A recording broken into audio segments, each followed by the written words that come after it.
Momento da codificação.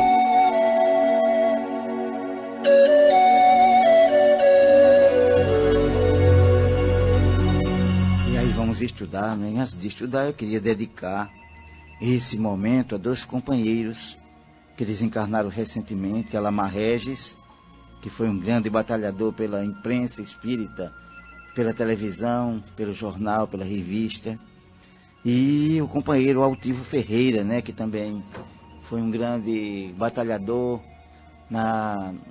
junto à Federação Espírita Brasileira. Então, para eles, a nossa homenagem, e dedico esse momento da qualificação a esses dois companheiros, onde eles estejam, que recebam a nossa homenagem.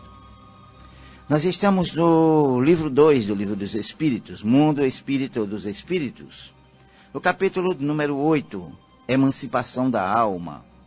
E o item que nós iremos continuar estudando hoje é o item 7, Dupla Vista. Na questão 451, pergunta Kardec aos Espíritos: de onde vem que a dupla vista pareça hereditária em certas famílias? Similitude de organizações que se transmite como as outras qualidades físicas. Depois, desenvolvimento da faculdade por uma espécie de educação que também se transmite de um para o outro. Questão 452. É verdade que certas circunstâncias desenvolvem a dupla vista? A doença, a proximidade de um perigo, uma grande comoção podem desenvolvê-la. O corpo se encontra, às vezes, num estado particular que permite ao espírito ver o que não podeis ver com os olhos do corpo. E Allan Kardec comenta: os tempos de crise e de calamidade, as grandes emoções, todas as causas, enfim, de excitação, superexcitação moral, provocam às vezes o desenvolvimento da dupla vista. Parece que a providência nos dá, em presença do perigo, o meio de o conjurar. Todas as seitas e todos os partidos perseguidos oferecem numerosos exemplos a respeito. Na questão 453, as pessoas dotadas de dupla vista sempre têm consciência disso? Nem sempre. Para elas é coisa inteiramente natural e muitas dessas pessoas acreditam que, se todos se observassem nesse sentido, perceberiam ser como elas. Questão 454. Poder-se-ia atribuir a uma espécie de dupla vista a perspicácia de certas pessoas que, sem nada terem de extraordinário, julgam as coisas com mais precisão do que a outras? É sempre a alma que irradia mais livremente e julga melhor que sob o véu da matéria. Questão 454A, finalmente. Esta faculdade pode, em certos casos, dar a presciência das coisas? Sim. Ela dá também os pressentimentos, porque há muitos graus desta faculdade, e o mesmo indivíduo pode ter todos os graus, ou não ter mais do que alguns. Então, Allan Kardec, ao concluir esse item dupla vista, ele nos fala primeiro da similitude de organizações, né? Porque parece, de alguma forma, que a dupla vista pode ser hereditária. Aliás, Allan Kardec, ele coloca a mediunidade como sendo também um fator que esteja relacionado à herança. No entanto, nós sabemos que a mediunidade, ela é uma faculdade da alma.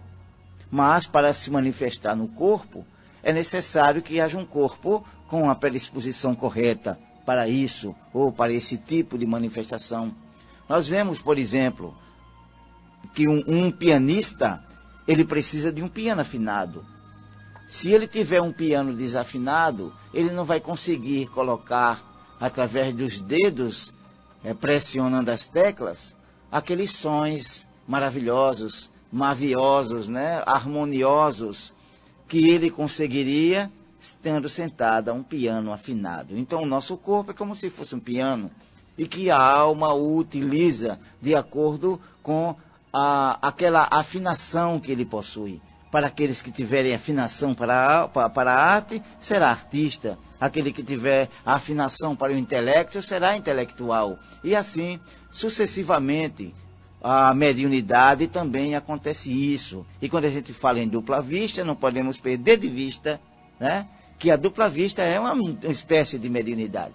E ele mesmo diz aqui, a presciência, ou seja, a capacidade de penetrar no futuro, os pressentimentos, né, e até mesmo aquela qualidade que alguns indivíduos têm mais do que outros, de ter uma visão mais aprofundada das coisas e dar opiniões mais sensatas, opiniões mais concretas, né? Hoje, depois de amanhã é dia da mulher, né? Então a gente sabe da velha intuição feminina, né? Que às vezes ela diz, olha, não confie em fulano, né? Eu conheço muitas mulheres que dizem isso. E depois o marido diz assim, menina, tu és uma bruxa, tu és uma feiticeira, não é que tu acertasse, né?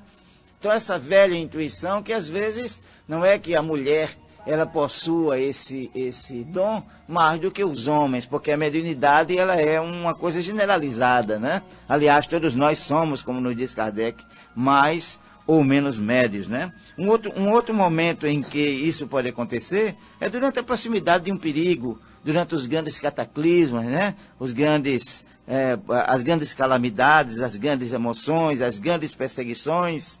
Acontece de um indivíduo, por estar atento, por estar mais centrado em si mesmo, ele consegue compreender determinadas coisas. A enfermidade, a gente sabe, que derruba a nossa capacidade de vitalidade. E quando a nossa capacidade vital se encontra mais ou menos derrubada, né, mais ou menos carente, em menor quantidade, o espírito se sente mais livre. E isso também acontece na velhice, né?